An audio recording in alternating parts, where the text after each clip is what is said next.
Hey guys, Chapter 13. I meet Winnie's evil twin brother, the Woolpoo. If y'all are going to the water, you stay away from Collier's Landing. A couple years ago, Miss Thomas's little boy Jimmy got caught up in some kind of whirlpool there, and they didn't find the poor soul's body for 3 days. I'd only halfway listened to what Grandma Sands had said, and now me and Joey and Byron were standing at a sign with arrows that pointed in 2 directions. The one pointing to the left said public swimming, and the other one, pointing to the right, looked like it had been on a post for 1,000,000 years. But if you got close to it, you could read, "Warning, no trespassing, no swimming, no public entry. Signed, Joe Collier." "Oh man, Collier's Landing," I said. "Let's go." I knew Joey wouldn't like this, but I figured me and Bi could talk her into coming and not snitching.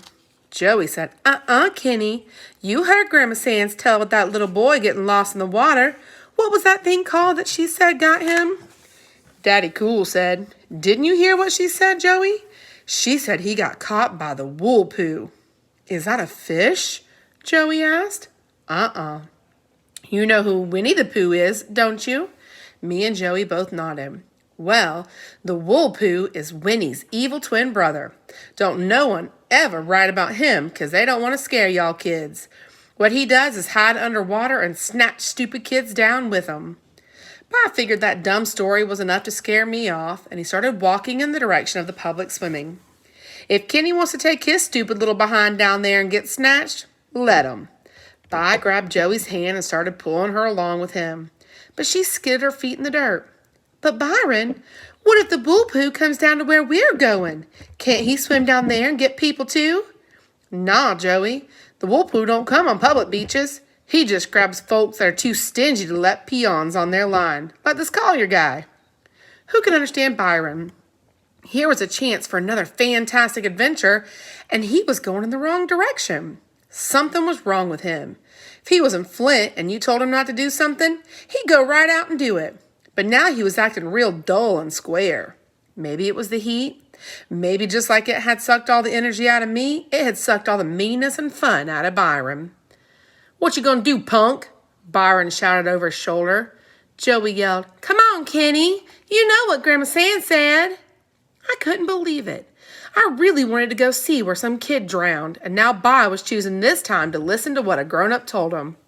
"Oh man, I'm going to Collier's Landing." Byron shrugged. "Have fun." I shouted, "What's wrong with you? When are you going to start acting like you normally do? What would Buphead say if he saw you acting like this?"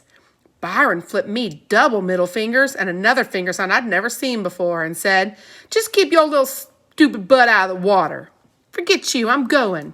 They kept walking. "I'm not playing." Joey waved. "I'm going to Collier's Landing." They were gone. I looked in the direction that the warning sign was pointed and started to get a little nervous. I turned and started to follow Joey and Byron, but finally decided I was really going to go to Collier's Landing.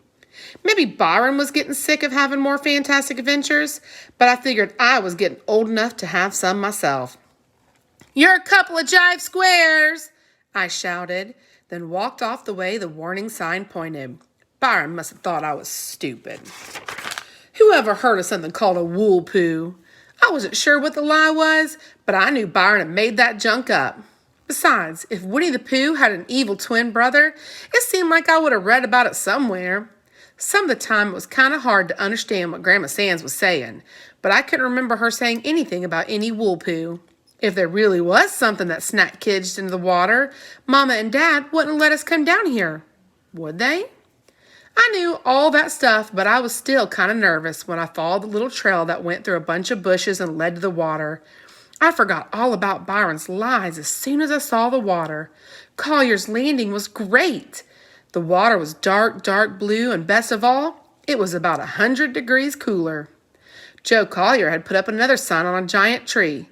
"Warning, danger, no swimming, 6 lives been lost here, bad drop-off." Signed, Joe Collier. 6? Grandma Sands had said 1 little boy drowned here, not 6.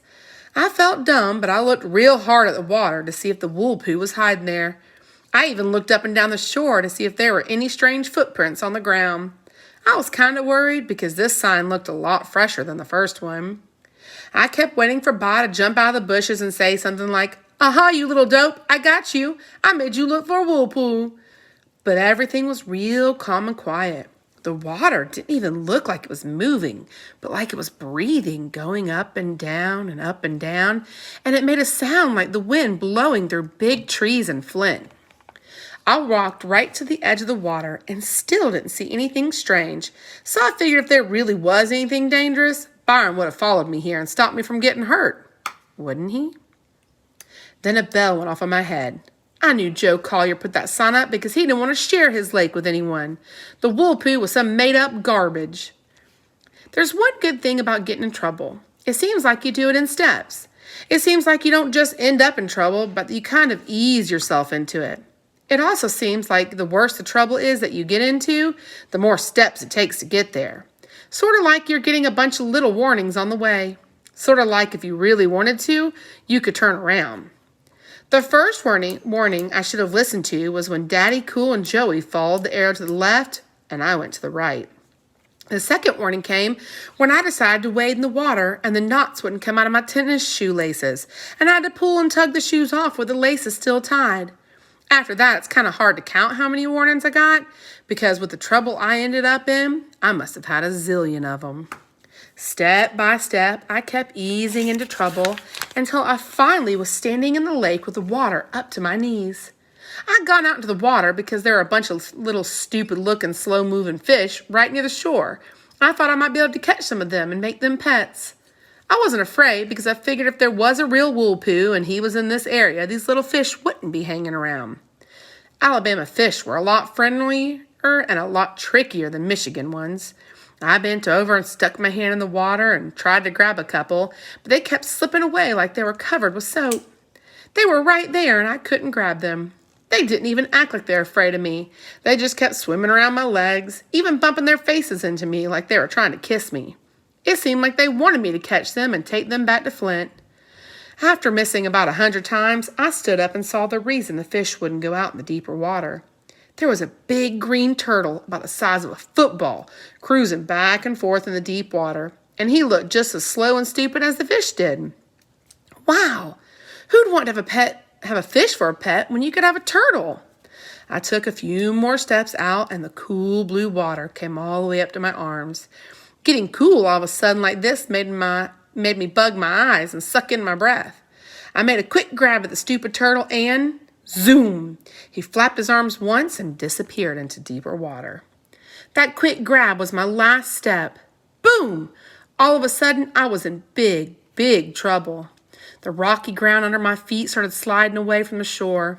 I didn't get nervous because I knew I could flap my arms like the turtle and get back to the dirt. I looked up and saw the shore was still real close. I flapped my arms and nothing happened. I stayed in the same spot. Then the rocks under my feet were gone and I was kicking in the water. With the tips of my toes, I could still brush some of the rocks, but they were all slipping and sliding away from me. I pushed away to try to swim back, and my head bobbed under the water. All the sound and light from Alabama disappeared because my eyes automatically shut, and it seemed like my ears were stuffed with cotton. I got a mouthful of water, but my head came right back up. I laughed because I was spitting up a 2 and a mile a minute when my head popped out of the water. But the laughing stopped real quick when I tried swimming again, and my head went back under. That's when I got real scared. I'd seen enough cartoons to know that when your head goes down 3 times, it doesn't ever come up again. I knew if I went down one more time, I was as dead as a donut. My eyes looked at the shore where my shoes were sitting safe on some rocks. Oh, man, I said to myself. I wish I had a magic lamp so I could have the genie make me be where those shoes are and they could be where I am. That was the last thing I thought about before I found out that Grandma Sands and Byron and Joe Collier weren't lying at all.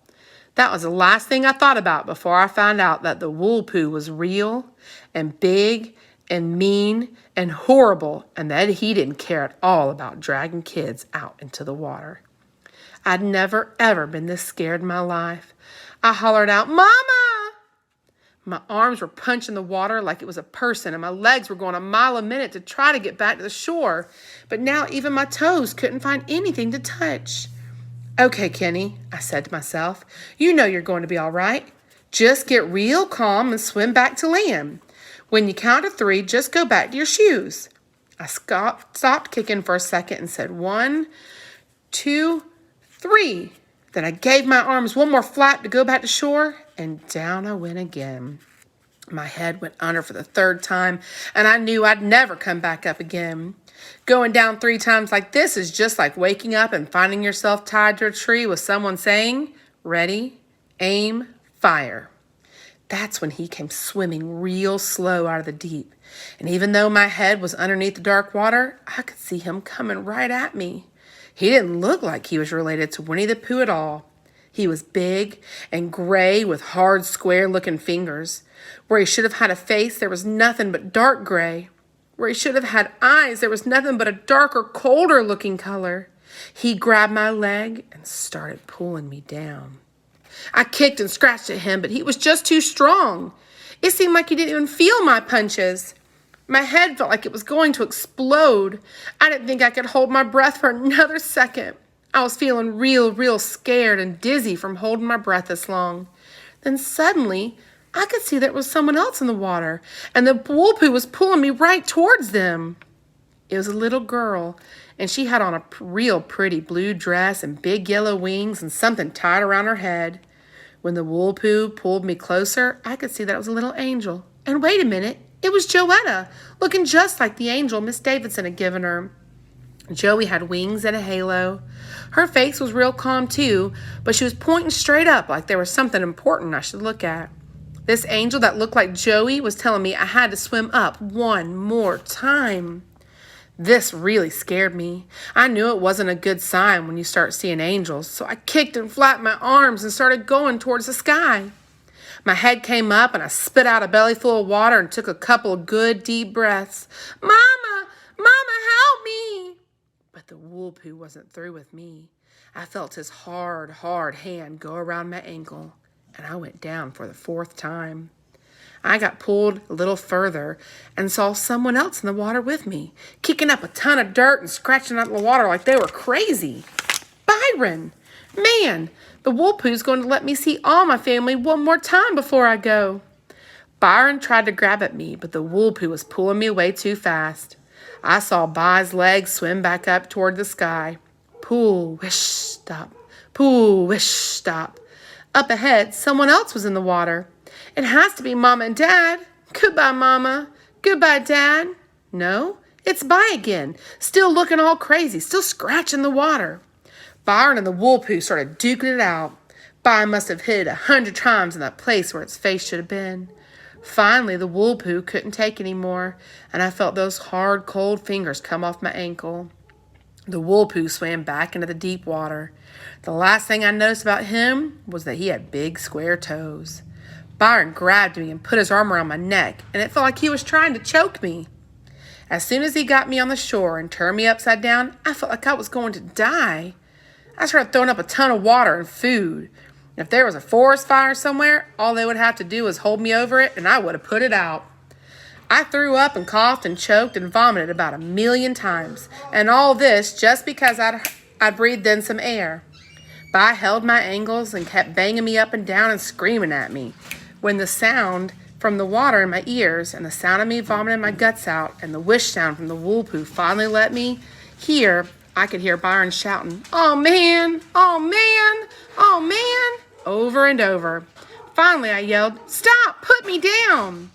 Byron dropped me on the ground right on top of all the water and junk that I'd thrown up. I knew he was going to make a stupid joke about me laying in face first and all that mess, but he didn't. He just wrapped his arms around my shoulders real tight and put his mouth right on top of my head.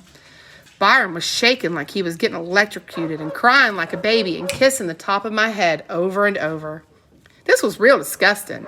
He just kept saying, "Kenny, Kenny, Kenny," a bunch of times with his mouth wide open on top of my head. I could feel his teeth grinding into my skull, but By didn't care. I said, "Oh man," and tried to make him quit, but all I could do was sit there, too tired to do anything but let Daddy Cool nibble on the top of my head while he cried like a kindergarten baby.